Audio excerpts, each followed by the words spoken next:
បាទសូមលំអរកាយគោរពជំរាបសួរបាទពុកម៉ែមីមីងដែលនិយមលេងឆ្នោតយួនទាំងអស់គ្នាជាទីគោរពស្រឡាញ់រាប់អានបាទសម្រាប់តម្រុយឆ្នោតយួនថ្មីបាទនឹងយួនចាស់ថ្ងៃទី19ខែកុម្ភៈឆ្នាំ2026នេះបាទយើងក៏មាននៅតម្រុយលេខដើម្បីជជែកទៅកាន់បងប្អូនដោយសមម្ដងចឹងមកមីមីងបាទជួយចុច share វីដេអូមួយដើម្បីបងប្អូនថ្មីបានទទួលនៅវីដេអូនេះគ្រប់គ្នាហើយបងប្អូន comment 168បងប្អូននឹងទទួលបានលាសំណាងបាទចឹងពុកម៉ែវិញយើងចូលទៅកាន់តម្រុយរបស់យើងតែម្ដងសម្រាប់ថ្ងៃទី19ខែ2នេះបាទសម្រាប់លេខគឺយើងមាន4គ្រាប់ដើម្បីជជែកទៅកាន់បងប្អូនយកទៅធ្វើការបូកពក ABCD បាទហើយលេខហ្នឹងគឺយើងលេងម៉ោង10កន្លះម៉ោង1កន្លះបាទឆ្នោតយន្តថ្មីហើយឆ្នោតយន្តចាស់យើងលេងម៉ោង4កន្លះហើយយើងក៏មានលេខពិសេសផងដែរបាទអញ្ចឹងសម្រាប់បងប្អូនដែលលេខបូកគឺយើងបូក ABCD គឺយើងបូក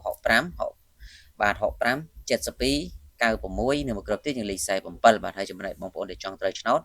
បងប្អូនដែលចាក់ឆ្នោតដែលត្រូវបងប្អូនដែលចង់ត្រូវបងប្អូនអាចធ្វើការឆាតចូល page ដើម្បីយកលេខពិសេសទៅខ្ញុំទៅលេងទាំងអស់គ្នាបាទហើយសេវាគឺត្រឹមតែ50000ទេបាទឆ្នោតទាំងចំបានយកសេវាតាមក្រោយចឹងពុកម៉ែមីបាទខ្ញុំបានមានតែប៉ុណ្ណឹងអរគុណជូនពរសំណាងល្អត្រៃឆ្នោតទាំងអស់គ្នាបាទសូមគោរពលា